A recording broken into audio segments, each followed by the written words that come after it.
तो चलिए दोस्तों, आज हम आपको ब्यूटी सोप और एंटी बैक्टीरियल सोप्स जैसे कि डेटॉल और सेफगार्ड की फैक्ट्री में लेकर जाते हैं, जहां आप देखेंगे कि इन सोप्स का मेकिंग प्रोसेस आखिर है क्या,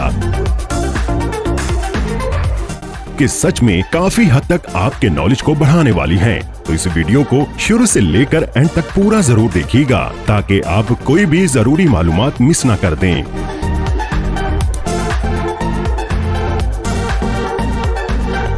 लेकिन उससे पहले जान लेते हैं जॉनसन बेबी पाउडर फैक्ट्री में कैसे बनाया जाता है, और साथ ही साथ आगे चलने से पहले रेड बटन पर क्लिक करके सब्सक्राइब कर लें ताकि आइंदा आने वाली इंफॉर्मेटिव वीडियोस भी आपको मिलती रहें।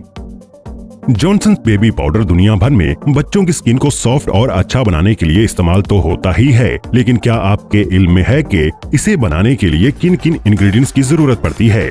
ये जॉनसन बेबी पाउडर के 3 अहम इंग्रेडिएंट्स होते हैं। सबसे पहले कॉर्नस्टार्च बच्चों की स्किन को सॉफ्ट बनाता है। बच्चों की सेंसिटिव स्किन को मुलायम और सॉफ्ट रखने के लिए कॉर्नस्टार्च का इस्तेमाल किया जाता है। दूसरा अहम इंग्रेडिएंट है try calcium phosphate. Try calcium phosphate बच्चों की स्किन पर हुए दानों और रैशेस को ठीक करने के लिए इस्तेमाल किया जाता है। और तीसरा इंग्रेडिएंट है एलोवेरा। अब एलोवेरा के बारे में तो आपको इल्म ही होगा कि ये कितना फायदेमंद होता है। ये स्किन को मॉइस्चराइज तो रखता ही है, मगर इसका दूसरा अहम बेनिफिट ये भी है कि ये बॉडी पाउडर में एलोवेरा एक खास खुशबू पैदा कर देता है। फिर मरहला आता है कि इन तमाम इंग्रेडिएंट्स को यूज करते हुए जॉनसन बेबी पाउडर बनाने का।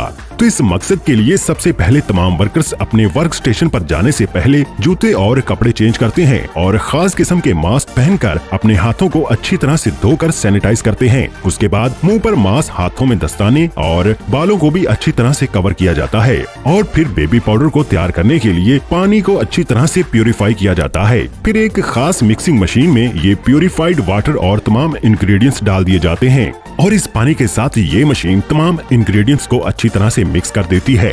ये मिक्सचर तैयार होने के बाद इवेपोरेटर की मदद से इसे पाउडर की फॉर्म में लाया जाता है, और बेबी पाउडर तैयार होने के बाद जॉनसन एंड जॉनसन कंपनी के डब्बों को कन्वेयर बेल्ट पर रखकर आगे भेज दिया जाता है।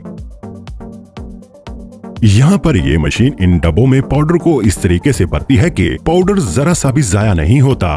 उसके बाद मशीन ही के जरिए डब्बों के ऊपर सेफ्टी कैप्स लगा दी जाती हैं, और कैप्स लगाने के बाद कन्वेयर बेल्ट के जरिए ही इन्हें आगे रवाना कर दिया जाता है। और इसी स्टेप के अंदर ही इनकी ऑनलाइन टेस्टिंग भी की जाती है, क्योंकि कंप्यूटर पर साथ ही साथ ये भी देखा जाता है कि ये पाउडर बिल्कुल अच्छे तरीके से पैक हो रहा है या इसमें किसी किस्म की कोई कमी तो नहीं रह गई।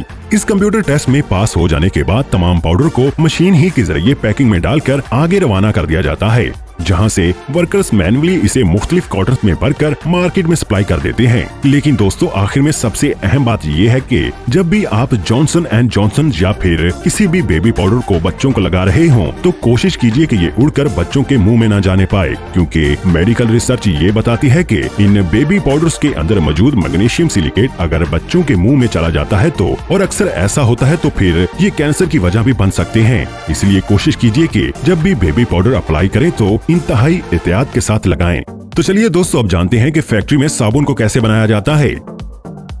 साबुन की जितनी भी फैक्ट्रीज हैं, वो सभी एक ही प्रोसेस को फॉलो करती हैं। पिछले जमाने में जो साबुन बना करते थे, उनमें एनिमल फैट यानी जानवरों की चर्बी भी मिला दी जाती थी। हालांकि आजकल ऐसा बहुत कम देखने को मिलता है। अब साबुन बनाने के लिए कास्टिक सोडे के साथ नेचुरल फैट्स को मिलाया जाता है। काफी देर तक कास्टिक सोडा और फैट को मिलाने के बाद जब वो एक मिक्सचर की सूरत में बन जाते हैं, तो इस मिक्सचर में खुशबू के लिए फिर कुछ सेंट्स को मिलाकर गर्म पानी के साथ मिक्स किया जाता है। इस पानी का टेम्परेचर इस कदर ज्यादा होता है कि बाकायदा खौल रहा होता है। इस बॉइलिंग कंटेनर में इस मिक्सर को तकरीबन 18 मिनट तक गर्म किया जाता है, और इतने हाई टेम्परेचर पर गर्म करने से ये मिक्सर काफी गाढ़ा हो जाता है। उसके बाद साबुन बनाने का अगला स्टेप इस मशीन के सुराखों के जरिए इसे बाहर निकालने का होता है। इस मशीन के छोटे छोटे सुराखों से एक खास प्रेशर से निकलने की वजह से ये एक रेबन की सूरत इख्तियार कर लेते हैं, और मशीन से निकलते वक्त ये खास नरम और गर्म होते हैं, मगर कन्वेयर बेल्ट पर आते साथ ही ये गाढ़े होकर सख्त बनना शुरू हो जाते हैं। चुनाचे इसे अपनी मतलूबा शेप में लाने के लिए 2 प्रेशर रोलर्स के बीच में से गुजारा जाता है, और इस स्टेप के बाद ये मिक्सर पतली पतली लंबी पट्टियों की शक्ल इख्तियार कर लेता है, और इन लंबी पट्टियों को एक दफा फिर ग्राइंडिंग मशीन में डालकर छोटे छोटे टुकड़ों में काट दिया जाता है। इसे बारीक होने के बाद एक मिक्सचर मशीन में डाल दिया जाता है। फिर उसमें मतलूबा कलर और खुशबू मिलाई जाती है।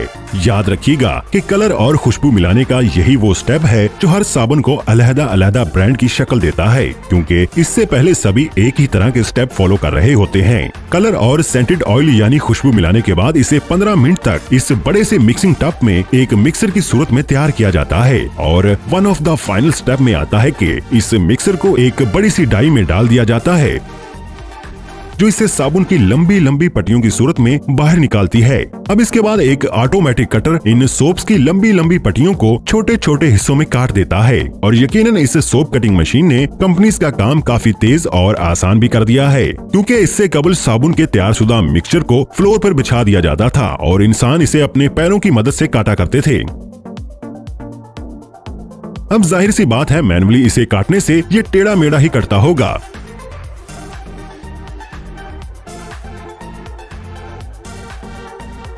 मगर इन सोप कटिंग मशीन की वजह से काम तेज भी, आसान भी और काफी प्रोफेशनल भी हो गया है, क्योंकि हर साबुन एक खास साइज में ही कटता है। और उसके बाद साबुन का लास्ट स्टेप में आता है कि उसके ऊपर कंपनी की ब्रांडिंग स्टैंप लगाना। और जब ऑटोमेटिक मशीन के जरिए हर साबुन पर कंपनी अपनी स्टैंप लगाती है, तो फिर इन्हें रैपर्स में पैक करके डब्बों में भरा जाता है और मार्केट में सप्लाई कर दिया जाता है। अब दोस्तों, ये तो था फैक्ट्री में ब्यूटी सोप का making process. Anti bacterial soaps का प्रोसेस भी यही होता है, फर्क महज इंग्रेडिएंट्स का होता है। मसलन अगर बात की जाए सेफगार्ड सोप की, तो उसके लिए सबसे पहले एक बड़े और गहरे से बर्तन में क्लोरोसिलिनॉल डाला जाता है, जो कि डेटॉल सोप या सेफगार्ड बनाने के लिए सबसे अहम इंग्रेडिएंट्स होता है। क्लोरोसिलिनॉल इस गहरे बर्तन में डालने के बाद इसमें आइसोप्रोपिनॉल और कुछ खास किस्म के बीजों का ऑयल डाला जाता है और फिर ऊपर से इसमें पानी डालकर इसे बॉयलर में तकरीबन 2 घंटे के लिए अच्छी तरह से बॉयल किया जाता है। इस स्टेप का मकसद ये होता है कि इन तमाम चीजों का इंसेंशन अच्छी तरह से निकल आए और ये एक मिक्सचर की सूरत अख्तियार कर लें।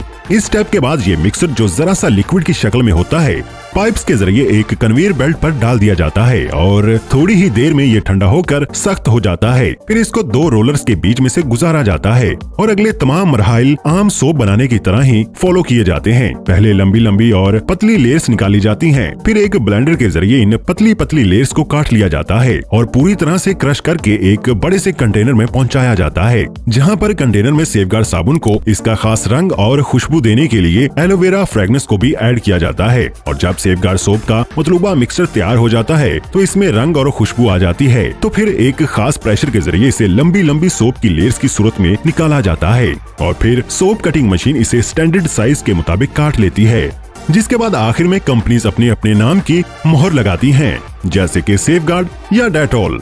ये सभी एंटी बैक्टीरियल सोप होते हैं, जिसके बाद इनको मार्केट में भेज दिया जाता है। तो दोस्तों, इस तरह से फैक्ट्री में सेफगार्ड और डेटॉल को बनाया जाता है। तो दोस्तों, ये थी हमारी आज की वीडियो, जिसमें हमने आपको beauty soap, anti bacterial soap और बेबी पाउडर बनाने का तमाम प्रोसेस दिखाया। और हाँ दोस्तों, सबसे जरूरी बात, हमने ये वीडियो बहुत ज्यादा सख्त मेहनत करके बनाई है, इसलिए हमारी मेहनत का फल आपके वीडियो को लाइक करने से है। दोस्तों, आपके इस वीडियो को लाइक करने से हमें बहुत खुशी मिलती है, जिसकी वजह से हम और अच्छी वीडियो बनाने की कोशिश हमेशा करते रहते हैं। तो दोस्तों, वीडियो को लाइक करें, शेयर करें और चैनल को सब्सक्राइब करके बेल आइकन को जरूर प्रेस कर दें।